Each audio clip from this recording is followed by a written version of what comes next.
जी, शुक्राना गुरु जी। ओम नमः शिवाय, शिव जी सदा सहाय। ओम नमः शिवाय, गुरु जी सदा सहाय।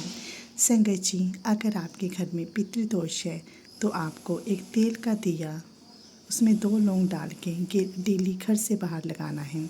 संगत जी, यह दिया जब आप लगाते हो तो आपके घर की सारी नेगेटिविटी घर से बाहर चली जाएंगी और आपके घर के अगर जो पितर नाराज़ हैं तो वो भी आपसे खुश हो जाएंगे और धीरे धीरे आपकी लाइफ में बरकत आनी शुरू हो जाएगी।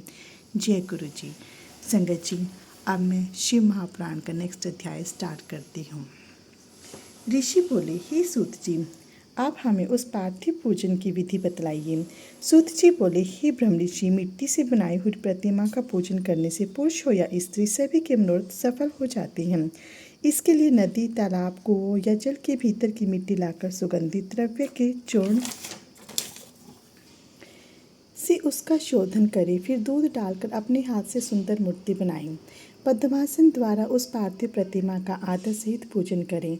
गणेश, सूर्य, विष्णु, शिव, पार्वती की मूर्ति और शिव जी के शिवलिंग का तुम ब्राह्मण सदैव पूजन करें। इस षोडश उपचार युक्त पूजन करने से मनोरथ अवश्य ही सिद्ध होते हैं। किसी भी देवता के स्थापित किए लिंग पर 3 सेर नैवेद्य और स्वयं उत्पन्न हुए लिंग पर 5 सेर नैवेद्य चढ़ाने का नियम है। इस प्रकार जो 1000 बार नैवेद्य चढ़ाता है, यदि वह ब्राह्मण है तो उसे सत्यलोक की प्राप्ति होती है। 12 अंगुल चौड़ा और 25 अंगुल लंबा यह लिंग का प्रमाण है और 15 अंगुल ऊंचा लोहे या लकड़ी के बनाए हुए पात्र का भी नाम शिव है।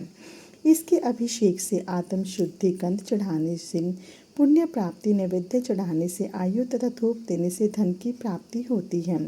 दीप से ज्ञान और तांबुल से भोग मिलता है। अतीव स्नान आदि ये 6 पूजन के अंग का यत्न पूर्वक साधन करें। नमस्कार और जप ये दोनों अभीष्ट दामक हैं। जो जिस देवता की पूजा करता है वह उस देवता के लोक को प्राप्त होता है, साथ ही उसे अनेक बीज के लोकों में भी यथेष्ट भोग मिलते हैं। हे महर्षियों, भूलोक में श्री गणेश जी पूजनीय हैं। जैसा शिव जी ने नियत किया है उसी के अनुसार तिथि, वार, नक्षत्र आदि का विचार कर जो विधि सहित इनकी पूजा करता है उसके कौन से मनोरथ पूर्ण नहीं होते। अर्थात गणेश पूजन से सभी पाप एवं शोक दूर भाग जाते हैं और वह अपने सभी अभीष्ट फलों को पाता हुआ मोक्ष तक पहुंच जाता है। इसी प्रकार श्री विष्णु भगवान की तथा अन्य देवताओं की भी जो जिसकी पूजा करना चाहे वह उन देवताओं के वार, तिथि, नक्षत्र का विचार कर षोडश उपचार पूजन भजन करे तो अभीष्ट फल की प्राप्ति होती है। शिव जी तो सभी मनोरथों को देने वाले हैं। जय गुरु जी, शुक्राना गुरु जी। ओम नमः शिवाय, शिव जी सदा सहाय। ओम नमः शिवाय, गुरु जी सदा सहाय। जो माह आतर नक्षत्र में माघ कृष्ण चतुर्दशी को शिव जी का पूजन करता है उसकी आयु बढ़ती है। ऐसे ही और भी नक्षत्रों, महीनों तथा वारों से शिव जी की पूजा का अद्भुत महात्म्य है। शिव का यजन भोग और मोक्ष को देने वाला है। कार्तिक मास में देवताओं का यजन विशेष फलदायक होता है। विद्वानों को उचित है कि वह इस महीने में सब देवताओं का यजन करें। संयम नियम से जप, तप, हवन और दान करें, क्योंकि कार्तिक मास में देवताओं का यजन सर्व व्याधि हरता है। कार्तिक मास में रविवार के दिन जो सूर्य की पूजा करता है और तेल एवं कपास का दान करता है उसके यदि कुष्ठ रोग है तो वह दूर हो जाता है।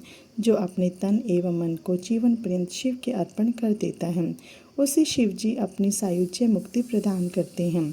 योनि और लिंग इन दोनों स्वरूपों के शिव जी के स्वरूप में समाविष्ट होने के कारण शिव जी जगत के जन्म निरूपक हैं और इसी नाते से जन्म की निवृत्ति के लिए शिव जी की जन्म पूजा का अलग विधान भी है। जैसे अखिल जगत बिंदुनात्मक है जिसमें बिंदु शक्ति है, नाद शिव जी का है। बिंदु का आधार नाद है और जगत का आधार बिंदु है, इसलिए दोनों ही जगत के आधार हुए। बिंदु देवी और नाद नाम शिव हैं, इसलिए वह दोनों शिवलिंग नाम से प्रसिद्ध हुए। अतः जन्म की निवृत्ति के लिए शिवलिंग को पूजें। देवी रूपी माता बिंदु और शिव रूप माता पिता है। पिता नाद हैं। शिव भक्ति के मिलाप का नाम लिंग है। शिव जी अपने लिंग के पूजन करने से उत्पन्न हो जाते हैं। जो इस शिवलिंग का आदर से पूजन करता है वह जन्म आदि से निवृत्त हो जाता है। आदित्यवार के दिन पंचगव्य, गोबर, गौमूत्र, गोदूत, गोघृत और मधु द्वारा शिव जी को स्नान कराएं। इसके बाद पुनः दूध से स्नान करावें। शहद, ईख का रस, गो दुग्ध से अन्न का नैवेद्य बनाकर प्रणव पूर्वक चढ़ाए।